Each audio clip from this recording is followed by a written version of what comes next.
नमस्कार। गायत्री ज्योतिष केंद्र में आप सभी लोगों का स्वागत है। आप लोगों के लिए हमेशा ही ज्योतिष शास्त्र से जुड़ी हुई महत्वपूर्ण जानकारी के एपिसोड हम समय समय पर प्रसारित करते रहते हैं। ज्योतिष शास्त्र से जुड़ी हुई हर प्रकार की जानकारी हम आप लोगों के लिए लेकर आते हैं। जानकारी ऐसी कि जिस पर यदि आप अमल करते हैं तो उसका प्रतिफल आप अवश्य ही देखते हैं। आज भी हम आप लोगों के लिए अत्यंत महत्वपूर्ण जानकारी लेकर आए हैं। अक्सर आप लोगों के हमारे लिए फोन आते हैं, काफी अच्छे मैसेज आप लोग हमें प्रदान करते हैं।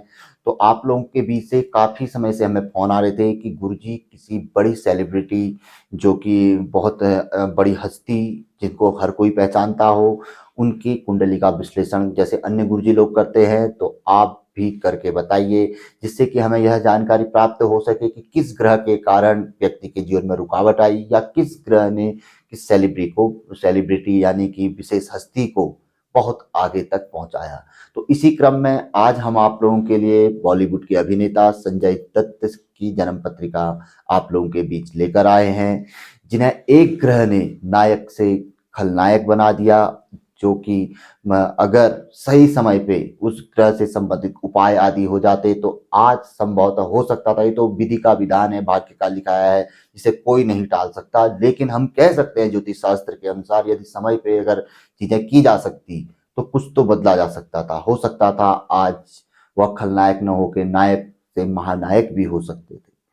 तो आज हम संजय दत्त जी की जन्म पत्रिका का विश्लेषण करेंगे। बहुत से गुरुजियों ने इनका विश्लेषण करके यूट्यूब पे डाला हुआ है, तो संभवतः आप लोगों ने देखा होगा। तो आज हम अपने दृष्टिकोण से, अपने अनुभव से, अपने ज्योतिषी अनुभव जो हमने सीखा है, जो आज पिछले 15-20 साल से हम लगातार कुंडली विश्लेषण कर रहे हैं, जिस तरीके से करते हैं उसी तरीके से इनकी कुंडली का विश्लेषण करेंगे और देखेंगे कि किस कारण से, किस ग्रह के कारण के जीवन में रुकावटें आई या बुरा दौर आया, जो कि दौर भगवान करे किसी के जीवन में ना आए। आगे बढ़ने के रुका वो समय जो कि बहुत महत्वपूर्ण समय था, व्यक्ति को बुलंदियों पे ले जा सकता था, लेकिन व्यक्ति को वो बहुत पीछे ले गया, जिसकी रिकवरी करना पूरे जीवन में बहुत मुश्किल हुआ। या किसी भी जीवन व्यक्ति के को, भले ही वो किसी भी प्लेटफॉर्म से जुड़ा हुआ हो, किसी भी कार्य से जुड़ा हो, ऐसा दौर आता है तो जीवन में वो जहां उसको बहुत आगे होना चाहिए वो उतना पीछे चले जाता है, उस समय की रिकवरी नहीं कर पाता। तो कुछ ग्रह जन्म पत्रिका के ऐसे हैवी ग्रह, हावी, जो कि भारी ग्रह होते हैं,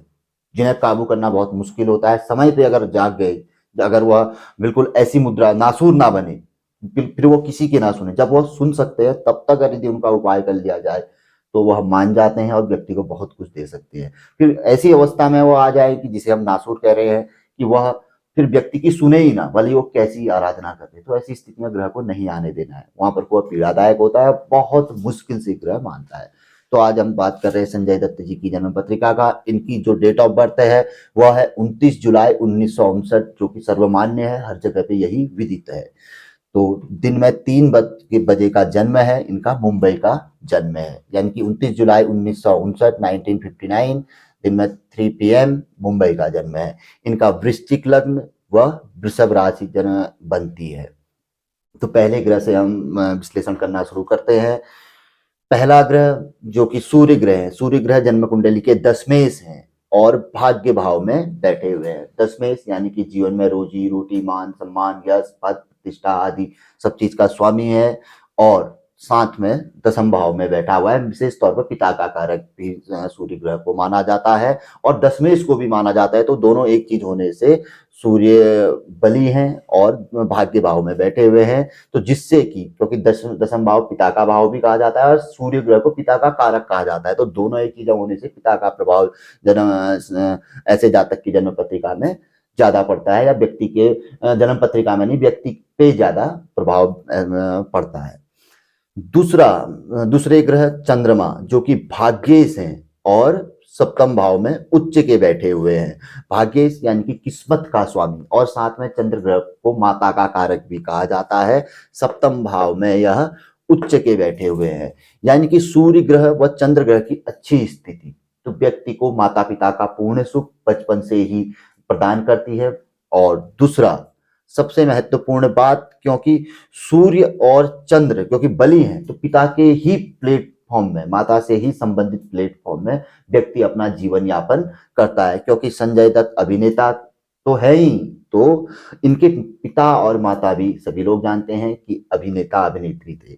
तो उसी चीज को यह आगे को बढ़ाते हैं, यानी कि सूर्य और चंद्र क्या है कि यह वंश के भी कारक माने जाते हैं। वंश वृद्धि या वंश से संबंधित चीजें, जैसे बिजनेस होता है तो दर पीढ़ी चलते रहता है, तो सूर्य चंद्रमा की यह स्थिति ये चीजों को आगे को भी बढ़ाती है, क्योंकि जातक उस चीजों को करेगा जो उनके माता पिता आदि जिनसे संबंधित हो, रिलेटेड हो। तो सूर्य व चंद्र ग्रह की स्थिति लगभग जन्म पत्रिका में ठीक है, लेकिन सूर्य के घर में जो मंगल शुक्र बैठे, इनका फल आगे को हम आपको बताएंगे। अब तीसरे ग्रह मंगल जन्म कुंडली के लग्नेश हैं और षष्ठेश हैं, दसम भाव में बैठे हैं। वैसे दसम भाव में बैठे हुए मंगल को राजयोग कारक कहा जाता है, कम उम्र में सफलता प्रदायक कहा जाता है और जीवन में उन्नति प्रदायक भी कहा जाता है। राजयोग कारक दसम मंगल माना जाता है, किंतु षष्ठेश होने से रोग या किसी विशेष प्रकार का कोई कष्ट देने वाले भी मंगल माने जाते हैं। हेल्थ से संबंधित या स्वास्थ्य से या किसी न किसी प्रकार की बाधा देने वाले भी मंगल षष्ठेश होने से माने जाते हैं। फिलहाल दसम भाव में बैठने से मंगल ठीक स्थिति में है, किंतु शुक्र के साथ बैठने से, शुक्र के साथ होने के लिए मंगल की समता है, लेकिन पंचदा मैत्री में यह इनकी शत्रुता है। इसके बारे में जब हम शुक्र का विश्लेषण करेंगे वहां पर बात करेंगे। अब अगले ग्रह आ जाते हैं बुध ग्रह। मंगल के बाद बुध ग्रह जन्म कुंडली के अष्टमेश हैं, लाभेश हैं और भाग्य भाव में बैठे हुए हैं। बुधादित्य योग बनाया हुआ है, किंतु वक्री है। वक्री होने से जब कभी इनको मौका मिलेगा तो यह जातक को विपरीत फल अवश्य देंगे। उसके भाग्य में से संबंधित चीजों में रुकावट आदि पैदा करेंगे या भाग्य में किसी न किसी प्रकार का डॉट बिंदु अवश्य ही लगाएंगे, क्योंकि वक्री होने से भले ही बुधादित्य योग बनाया है उन्होंने, लेकिन अपने शत्रु चंद्र के घर में वह बैठे हुए हैं। तो जब कभी भी दशा, अंतरदशा या किसी न किसी तरीके से इनको मौका मिलेगा तो ये अवश्य ही विपरीत फल अवश्य प्रदान करेंगे। साथ में लाभेश हैं, लाभेश तो वैसे कभी खराब फल नहीं देता है या लाभ भाव में बैठा हुआ ग्रह खराब फल नहीं देता है, लेकिन अष्टमेश होने से कहीं ना कहीं लाभ से वंचित करेंगे या लाभ में कमी अवश्य करेंगे। किंतु फिर भी भाग्य भाव में बुधादित्य योग के बनाने से व्यक्ति धार्मिक प्रवृत्ति का होता है, दयालु स्वभाव का होता है, किसी न किसी की मदद जरूर करता है और बहुत जल्दी ही किसी भी बड़े बुरे वक्त से व्यक्ति उभरने में हिम्मत प्रदान यह योग करता है। किसी भी चीज में भले कोई रोग हो या कोई बहुत बड़ी घटना हो, तो ऐसे योग व्यक्ति को निकालने में मदद करते हैं, हिम्मत प्रदान करते हैं। अब बात करते हैं पांचवें ग्रह बृहस्पति की। बृहस्पति जन्म कुंडली के पंचमेश हैं, विद्या बुद्धि संतान आदि के स्वामी हैं, प्रेम के स्वामी हैं, साथ में धनेश हैं, मित्र परिवार आदि के स्वामी होकर द्वादश में बैठे हुए हैं, शुक्र के घर में, यानी कि अपने शत्रु के घर में। और वैसे भी द्वादश भाव में बैठे हुए बृहस्पति को कमजोर माना जाता है। कहा जाता है कि ज्योतिष शास्त्र के अंतर्गत वैसे भी अगर खाली भी द्वादश किसी भी उसमें बैठे हो तो कहीं ना कहीं इन चीजों से युक्त रहता है, लेकिन यहाँ पर तो बली है और ऊपर से द्वितीयेश यानी मार्केश भी कहा जाता है, कष्टप्रदायी भी रहता है द्वितीयेश कभी कभी, और पंचमेश भी है। और इनके भाव में केतु बैठकर इनके भाव को दूषित कर रहा है। यदि इनके भाव में केतु बैठेगा गुरु के भाव में तो आंशिक गुरु चांडाल दोष बनाएगा, बुद्धि भ्रम आदि अवश्य करवाएगा, व्यक्ति को विपरीत उल्टे कार्य करने के लिए प्रेरित करेगा और व्यक्ति ऐसे कार्य करता भी है, क्योंकि ऐसी स्थिति यहाँ पर को रहती है।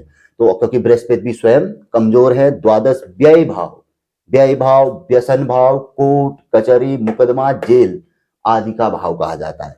तो यहाँ पर को बृहस्पति की यदि अत्यंत स्थिति कमजोर हो जाए तो व्यक्ति व्यसनों से युक्त रहता है, खराब संगत खराब की ओर व्यक्ति चला जाता है, व्यय व्यसन अत्यंत व्ययकारी, गलत चीजों में व्यय करने वाला, कोर्ट कचहरी मुकदमा जेल यात्रा व्यक्ति के जीवन में देखने में आती है। और ऐसा संजय दत्त जी के जीवन में जुड़ा हुआ है, ऐसा हर कोई व्यक्ति जानता है। तो ये कहीं ना कहीं वहां पर को जब उनके साथ ऐसी स्थितियां आई तो उस समय पे बृहस्पति ग्रह की स्थिति अत्यंत कहीं ना कहीं कमजोर रही होगी गोचर के अनुसार। और महादशा आदि के बारे में हम बात करेंगे कि उस समय पे जो अवधि थी कौन सी महादशा थी, अभी आपको आगे को हम बताएंगे। अब अगले ग्रह शुक्र ग्रह के बारे में बात करते हैं। शुक्र ग्रह बहुत विशेष ग्रह है जन्म कुंडली के। वो कैसे कि ये सप्तमेश भी हैं और राशि के स्वामी भी हैं। सप्तमेश को पत्नी भाव का स्वामी भी कहा जाता है, साथ में मार्केश भी कहा जाता है। साथ में शुक्र ग्रह व्ययेश भी हो गए। व्ययेश यानी खराब भाव का स्वामी, कोई बहुत अच्छे भाव के स्वामी नहीं कहे जाते हैं। सप्तमेश को ही मार्केश कष्ट देने वाला कहा जाता है, भले ही पत्नी भाव का स्वामी यह जरूर होता है, लेकिन फिर भी इसको बहुत अच्छी श्रेणी में नहीं लिया जाता है। इसके रत्न धारणा आदि करने से लोग बहुत बचते हैं। अब यहाँ पर को तो राशि का स्वामी है तो किसी का वो अलग चल जाएगा, या सप्तमेश, कहीं पे लग्नेश, पंचमेश, भाग्येश, या कोई अन्य बन रहा है, या कोई बहुत बड़ा योग बना है, वो अलग स्थितियां होती है। तो इसके साथ साथ ही शुक्र दसम भाव में बैठे हैं सूर्य के घर में, एक प्रकार से शत्रुता है, और यहाँ पर को मंगल के साथ भी शुक्र की शत्रुता है। तो जो सूर्य बहुत अच्छी स्थिति में है, लगभग लगभग सूर्य की स्थिति अच्छी है, उसे शुक्र यहाँ पर को प्रभावित कर रहे हैं। मंगल जो कि सूर्य के मित्र हैं, वो तो मदद करेंगे ही, लेकिन जहां पे शुक्र अत्यंत प्रभाव बली हो जाएंगे, बली होने के दो तीन कारण हैं उनके पास। एक तो वह राशि के स्वामी है, क्योंकि लग्न हो या राशि का स्वामी हो, लग्न का स्वामी और राशि का स्वामी को बहुत बली माना जाता है अन्य ग्रहों के अपेक्षा। तो एक बल तो उनको यहाँ से प्राप्त हो रहा है, दूसरा उनको व्ययेश होने का प्राप्त हो रहा है, क्योंकि सप्तमेश और व्ययेश यानी कि ऋण ऋण धन हो जाता है। जैसे धन ऋण आपका ऋण होता है, धन धन धन होता है, तो ऋण ऋण धन हो जाता है। यहाँ पर से भी शुक्र बली हो रहे हैं।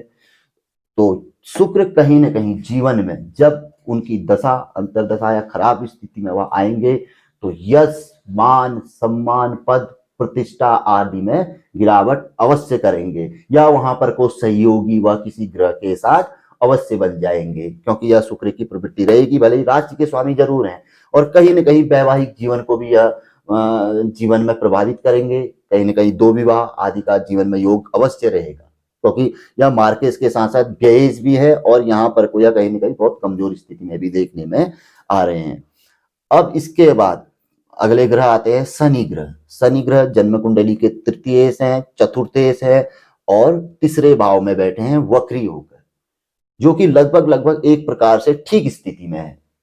कहीं ना कहीं घर परिवार का व्यक्ति को सहयोग मिलता है, बैक सपोर्ट अवश्य व्यक्ति को जीवन में प्राप्त होता है। कुछ बहुत अच्छे घनिष्ठ मित्र जो बुरे वक्त में व्यक्ति का सहयोग करते हैं, ऐसे मित्र शनि आदि प्रदान करवाता है। वक्री होने से कभी कभी व्यक्ति को अपने खास मित्रों के साथ भी इससे ही विश्वासघात, जिन पे वो अकस्मात बहुत कम समय में ही विश्वास कर लिया और कम समय में ही उसके साथ विश्वासघात, ऐसा वक्री शनि भी अपने कभी खराब स्थिति में आने में फल दे सकता है। ऐसा शनि की दूसरे भाव में, क्योंकि यह भी एक मारक भाव कहा गया है, तो यहाँ पर को शनि राहु केतु जैसे ग्रह कभी कभी विपरीत फल भी अवश्य देते हैं। वक्री होने पर तो अवश्य ही शनि ग्रह से इस फल की हमें अपेक्षा जाननी चाहिए। अब इसके बाद आता है अगला ग्रह राहु ग्रह। राहु ग्रह जो लाभ भाव में बैठे हैं, तो राहु ग्रह का लाभ भाव के लिए हम बार बार कहते हैं कि एकादश भाव में बैठा हुआ ग्रह कभी भी खराब फल नहीं देता है। वैसे भी तिष्ठे एकादशे राहु, तिष्ठे एकादशे भौम, तिष्ठे एकादशे शनौ, तिष्ठे एकादशे केतु, सर्वारिष्ट निवारणार्थ। यहाँ पर को बैठे हुए राहु केतु शनि सूर्य मंगल ऐसे क्रूर ग्रह बहुत अच्छा फल देते हैं और हर प्रकार के दोष का यह निवारण करते हैं। किंतु राहु यहाँ पर को लाभ भाव में तो राहु बैठा है, लेकिन पंचम भाव में केतु के बैठने से केतु यहाँ पर को महाकारक ग्रह बन जाते हैं। या ऐसा कि आप हमारे पुराने एपिसोड देखते हैं तो उसमें हम आप लोगों को बताते हैं कि लग्न पंचम भाग्य दशम में राहु या केतु जैसे ग्रह बैठ जाते हैं तो अन्य ग्रहों को यह दबा देते हैं और पूर्ण फलदायी ग्रह यह एक प्रकार से बन जाते हैं। तो राहु जहां पर को बहुत अच्छा फल देंगे, वहां पर को केतु भी बहुत अच्छा फल दे सकते हैं जातक को, यदि जातक केतु ग्रह को समझ जाए। नहीं समझा तो यह कहीं ना कहीं व्यक्ति को बहुत बुरा फल भी दे सकते हैं, बार बार व्यक्ति के जीवन में उतार चढ़ाव कष्ट आदि भी प्रदान कर सकते हैं, क्योंकि एक तो गुरु के घर में केतु बैठे हुए हैं, व्यक्ति की बुद्धि भाव में बैठे हुए हैं, बुद्धि को भ्रम में ले आएंगे, भ्रमित कर देंगे, बुद्धि भ्रष्ट कर देंगे, व्यक्ति गलत कार्य आदि करेगा, जिससे कि कहीं ना कहीं जीवन में उसे नुकसान होगा और जहां उसे उन्नति की ओर बढ़ना चाहिए, आगे बहुत आगे निकल जाना चाहिए, वहां पर को उसे ब्रेक लग जाएगा और कहीं ना कहीं वह पीछे चले जाएगा और उस समय की रिकवरी करनी व्यक्ति के जीवन में अत्यंत मुश्किल होगी। अब हम देखते हैं कि संजय दत्त के जीवन में कौन कौन सी दशाओं का प्रभाव रहा, तो इसके लिए हमने इस पे निकाला हुआ है, तो हम आपको बताते हैं। संजय दत्त के जीवन में जो दशा महत्वपूर्ण रही वह 1980 से लेके 98 तक राहु ग्रह की दशा प्रारंभ रही। स्टार्टिंग में राहु का अंतर था जो कि 1982 तक था, ठीक था, क्योंकि लाभेश में लाभ भाव में बैठे राहु है, उनका अपना अंतर ठीक रहा, यानी कि जो वो कार्य क्षेत्र में थे कहीं ना कहीं वो कार्य क्षेत्र में उनको कहीं ना कहीं लाभ प्राप्त हुआ। इसके बाद गुरु की दशा आई। गुरु की दशा जो कि द्वादश की दशा, द्वादश में बैठे हुए गुरु थे, कुछ कमजोर थे, पंचमेश थे, तो यहाँ से कहीं ना कहीं बुद्धि भ्रम या कहीं ना कहीं गलत मार्ग की ओर का दिशा निर्देश जातक को अवश्य प्राप्त हुआ होगा। और कहीं न कहीं द्वादश व्यय व्यसन की ओर व्यक्ति की रुचि अवश्य ही किसी न किसी ओर से गुरु ने बुद्धि भ्रम करते हुए बढ़ाई होगी, क्योंकि पंचमेश भी गुरु है, क्योंकि राहु की महादशा में गुरु का ऐसा फल अवश्य ही जानना चाहिए, क्योंकि विपरीत होता है और राहु गुरु की युति गुरु चांडाल दोष होती है। तो इसके अतिरिक्त जो आगे की दशा है, उसके बाद शनि की दशा। शनि की दशा जो कि 1985 से लेके 88 तक रही। तो शनि जो कि जन्म कुंडली के सुखेश हैं, तृतीयेश हैं और धन भाव परिवार भाव में बैठे हैं, तो एक अच्छी दशा यहाँ पर को कहा जाएगा। कहीं ना कहीं व्यक्ति के जीवन में उन्नति प्रदायक यह दशा यहाँ पर को अंतरदशा यहाँ पर को शनि की रही। लेकिन यहाँ पर के बाद जो महत्वपूर्ण जन्म पत्रिका में ग्रह था, आचम भौरा बृष शनि बुध केतु, यानी कि बुद्ध की महादशा, यानी कि सॉरी केतु की अभी नहीं, बुद्ध की महादशा। बुद्ध जो कि अष्टमेश स्वास्थ्य आदि के स्वामी लाभेश होकर और भाग्य भाव में वक्री होकर बैठे हुए हैं। तो हमने आपको कहा कि जब इन्हें मौका मिलेगा तो ये कहीं ना कहीं विपरीत फल प्रदान अवश्य ही करेंगे, क्योंकि चंद्रमा के साथ उनकी शत्रुता है और दूसरा वो अष्टमेश भी है, कष्ट के स्वामी भी है और लाभ भाव में राहु बैठा हुआ है और यहाँ कहीं ना कहीं केतु के साथ उनका संबंध माना जाता है। तो हम बार बार कहते हैं कि बुध के और केतु का वार एक ही होता है, बुधवार। इसी दिन भगवान गणेश की आराधना करने से बुध केतु जनित दोषों को या अन्य उपाय भी है इनको करने से इनके दोषों का शमन होता है। तो बुध की यहाँ पर से अंतरदशा जो राहु में आई, तो ये समय जो रहा होगा, तो यहाँ पर से जो कि आपका 88 से लेकर 90 के बीच का जो बुद्ध की अंतरदशा राहु में रही, तो वहां पर से समय जो भाग्य भाव में बैठे, भाग्य में रुकावट, वक्री बुद्ध है, वक्री यानी भाग्य का उल्टा चक्र चलना व्यक्ति के साथ शुरू हो गया होगा। कहीं ना कहीं से कुछ ऐसे कारण उत्पन्न हुए होंगे, कुछ ऐसी चीजें उत्पन्न होंगी जो कि आने वाले बहुत कम समय में व्यक्ति को बहुत पीड़ा में डाल सकता है, क्योंकि बुद्ध को बुद्धि का कारक, बुद्धि भ्रम कारक भी कहा जाता है, अष्टमेश है, कष्ट कारक भी है और दूसरा चंद्रमा के साथ बहुत विशेष बैर रखते हैं और चंद्रमा भाग्येश भी है। तो और यहाँ पर को और सप्तम भाव में बैठा हुआ है, तो कहीं ना कहीं दाम्पत्य जीवन आदि के लिए भी यह समय खराब और कहीं ना कहीं अपने भाग्य कैरियर आदि के लिए भी यह समय खराब की शुरुआत कही जा सकती है। इसके बाद केतु ग्रह जो कि अत्यंत महत्वपूर्ण ग्रह है, यहाँ पर तक व्यक्ति के साथ सब कुछ ठीक रहा, यदि जातक यहाँ पर को केतु ग्रह को जो कि 90 के बाद से केतु की अंतरदशा आई, यानी कि 90 से लेके अक्टूबर 91 तक केतु की अंतरदशा, अक्टूबर 91 से लेके 94 तक फिर शुक्र की अंतरदशा। तो जो केतु की अंतरदशा ये अत्यंत महत्वपूर्ण अंतरदशा थी। अगर यहाँ पर को केतु ग्रह जनित उपाय, केतु ग्रह का रत्न लय शून्य धारण या केतु ग्रह का मंत्र जाप आदि कराकर दान, इसके अतिरिक्त जो उपाय है, भगवान गणेश की विशेष आराधना है, किन्नरों को विशेष समय समय पे दान है और भी कई प्रकार के उपाय है केतु ग्रह से संबंधित, इनको यदि किया जाता तो बहुत बड़ी मुसीबतों से बचा जा सकता था और कहीं न कहीं जो बहुत बुरा वक्त आता था, जो बुरा दौर था, उस बुरे दौर को तो पूरा तो समाप्त नहीं किया जा सकता था, वो तो समाप्त होता नहीं है, लेकिन फिर भी कहीं न कहीं उसमें गिरावट 80% तक की जा सकती थी और बुरे फल थोड़ा बहुत मिलता, लेकिन वो बुरा दौर जो कि पूरे जीवन को प्रभावित करता ऐसा नहीं होता। फिर 91 के बाद जो शुक्र की दशा आई, जिसको हम कह रहे हैं कि आपस में शत्रुता भी है और दशम भाव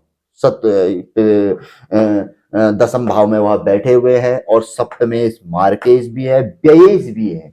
सप्तमेश यानी कि कष्ट देने वाला, बड़ा कष्ट देने वाला, व्ययेश कोर्ट कचहरी मुकदमा आदि जेल यात्रा आदि के स्वामी और दशम भाव में मान सम्मान यश पद प्रतिष्ठा हर चीज को तहस नहस करने वाले भाव में बैठे हुए थे।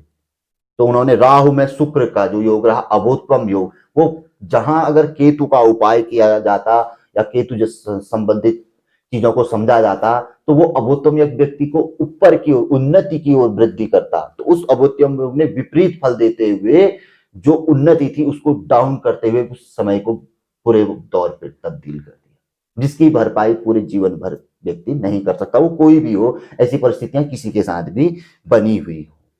तो ये जो 94 तक का समय था, तो ये बहुत शुक्र का खराब था। इसके बाद फिर सूर्य राहु में, फिर ग्रहण दोष, कहीं ना कहीं व्यक्ति को, क्योंकि भाग्य भाव में सूर्य बली था, तो कहीं ना कहीं निकलने का फिर मार्ग सूर्य नहीं किरण आगे को दिखाते हैं। तो इस तरीके से आगे का समय फिर धीरे धीरे व्यक्ति का सुलझता। लेकिन जो मेन चीज थी, जो जीवन में उन्नति जो प्राप्त होनी चाहिए थी संजय दत्त जी को, जो कि एक नायक से महानायक बन सकते थे, खलनायक नहीं बनते यदि इन चीजों को वह समझ जाते। तो बहुत से लोगों ने अपना विश्लेषण किया होगा, ये हमारा अपना तर्क है, और बड़ा संक्षिप्त तौर पे, कोई ऐसा नहीं है कि हमने इसकी इतनी डिग्री पे है, ये फलाना वो है, कोई उदय अस्त ऐसा कुछ हो नहीं, या कोई मृत अवस्था में, सुसुप्ति अवस्था में है, जागृत अवस्था में, ये चीजें सब छोड़ते हुए जो महत्वपूर्ण तथ्य, कोई भी बहुत अच्छा ज्योतिषी जो देखेगा कि मेन ग्रहों पे सिर्फ वहां वक्री, क्योंकि उल्टी चाल जहां पर को होती है, वहां पर को अगर वो महत्वपूर्ण, जैसे शनि मंगल जैसे ग्रह, बुध जैसे ग्रह अगर वक्री हो जाए,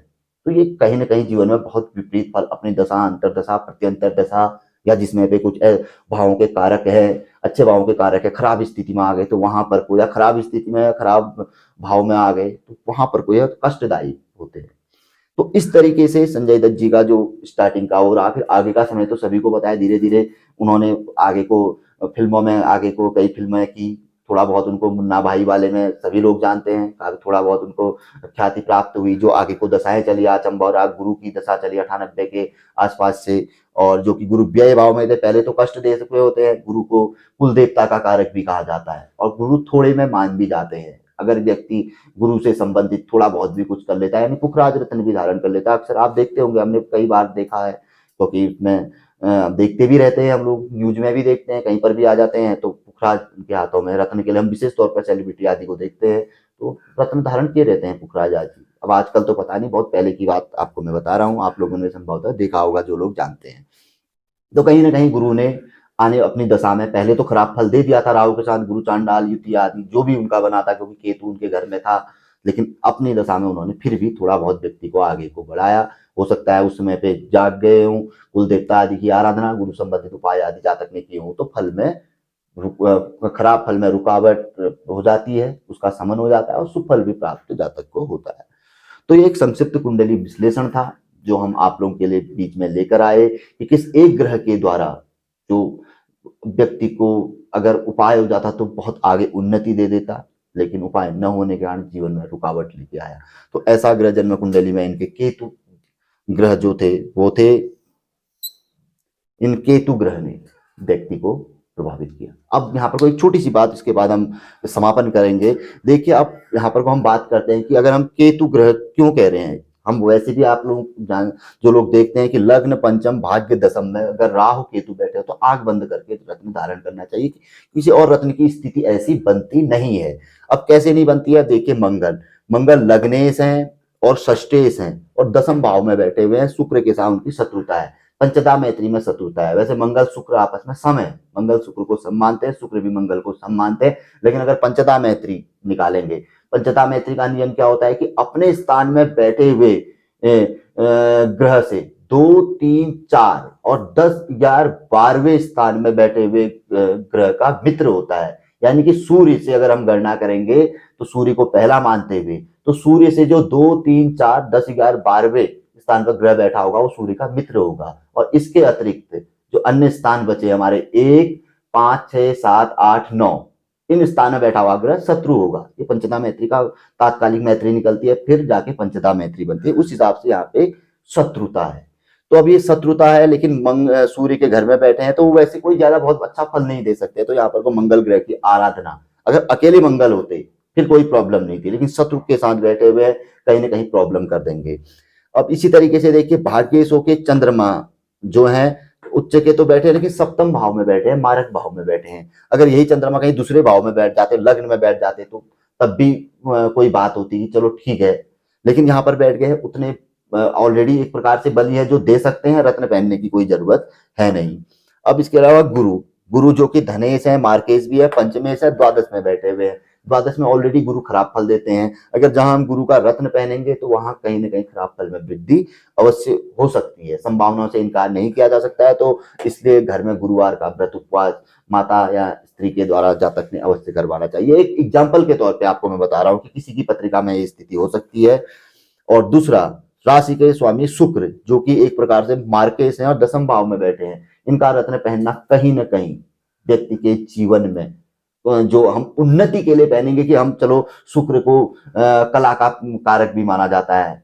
कहीं ना कहीं देखो राशि के स्वामी होने से और कहीं ना कहीं इनका दसम भाव में सूर्य के घर में बैठने से, सूर्य का पिता कारक मजबूत होने से अभिनय कला के क्षेत्र की ओर ये सारा संबंध बनता है। इसमें अगर हम बहुत बारीकी विश्लेषण में जाएंगे, लोग हमसे अगर सवाल पूछे आखिर कैसे, तो ये चीजें सारी चीजें इसमें निकल के आती हैं। अब हम लगातार आपको अपने स्तर से बोलते जा रहे हैं तो बहुत सी चीजें छिपी हुई होती है। अब ऐसा है कि जब हम कुंडली विश्लेषण लोगों का करते हैं वहां पर तो पूछते रहते हैं तो हम वहां पर बताते भी रहते हैं। तो ये शुक्र जो है कला का कारक माना जाता है, जिसका शुक्र ग्रह अच्छा हो और ठीक ठाक स्थिति में हो, बली हो तो बहुत बढ़िया है। तो भी शुक्र ग्रह अभिनय, गीत, संगीत, इन चीजों की ओर व्यक्ति की रुचि अवश्य बढ़ाता है, सौंदर्य की ओर रुचि अवश्य बढ़ाता है, वहां पे कहीं ना कहीं सफलता प्राप्त अवश्य जातक को करवाता है। तो इसका भी रत्न पहनने की कोई ज्यादा वो नहीं है, कहीं ना कहीं वहां पे जो हम अच्छे फल के लिए पहनेंगे तो वहां पर कोई कहीं ना कहीं खराब फल हमें दे सकता है। तो इस जन्म पत्रिका में अगर किसी की ऐसी जन्म पत्रिका हो, या विशेष तौर पर संजय दत्त जी की, जो अब हो नहीं सकता, लेकिन पहले की एक बात एग्जाम्पल के लिए कह रहे हैं कि कोई व्यक्ति तो जाग सकता है कि जिसको इस तरह की ग्रह स्थिति हो, तो ऐसे जातक को लहसुन या रत्न अवश्य धारण करना चाहिए। दूसरा, मंगल शुक्र की युति होने से, बृहस्पति के द्वादश में होने से और चंद्रमा के सप्तम में होने से सफेद मूंगा भी जातक को बहुत अच्छा रिजल्ट दे सकता है। इसके अलावा तीसरा रत्न है, क्योंकि अगर व्यक्ति अभिनय के क्षेत्र में है, कला के क्षेत्र में है, तो शुक्र का रत्न फिरोजा। ये तीन रत्न अगर ऐसी किसी की पत्रिका है पहन के देखें, वो पियर मूंगा पहन ले, लाखों का पुखराज पहन ले, मोती पहन ले लाखों का, डायमंड पहन ले लाखों का, कोई रिजल्ट नहीं मिलेगा। लेकिन जहां वो लहसुन या बाएं हाथ में और शुक्र और सफेद मूंगा अगर जातक पहने तो रिजल्ट उसके पास होगा। ये किसी भी व्यक्ति को जो जिसकी कभी ऐसी स्थिति हो आजमा के देख लेना चाहिए। तो ये कुंडली विश्लेषण संजय दत्त जी का कैसा लगा आप लोगों को हमें अवश्य बताइएगा। इसी तरीके से हम आगे भी आप लोगों के लिए किसी न किसी सेलिब्रिटी का, किसी मशहूर हस्ती जिसे सभी लोग जानते हैं, उनका विश्लेषण हम आप लोगों के लिए लेकर आएंगे। तो जरूर हमें बताइएगा, पसंद आया हो तो वीडियो को अवश्य लाइक करिएगा, कुछ न कुछ कमेंट आप अवश्य करिएगा, बताइएगा कि कोई अगर कमी रह गई हो तो आगे को भी हम एपिसोड ऐसे ही लेके आएंगे किसी न किसी बहुत अच्छी हस्ती का जिसको सभी लोग जानते हैं, तो वहां पर वो कमी हम दूर करने का प्रयास करेंगे। तो जानकारी पसंद आए तो वीडियो को जरूर लाइक करें। नए लोगों से हमेशा आग्रह रहता है कि गायत्री ज्योतिष केंद्र के साथ जुड़ें, चैनल को सब्सक्राइब करें, बेल आइकन दबाएं। आज की जानकारी पसंद आए तो इसे जरूर शेयर करें सभी लोग। तो मिलेंगे ऐसी किसी बहुत अच्छी जानकारी के एपिसोड के साथ अगले वीडियो में। तब तक के लिए नमस्कार, जय श्री राम, जय श्री कृष्णा, ओम नमः शिवाय।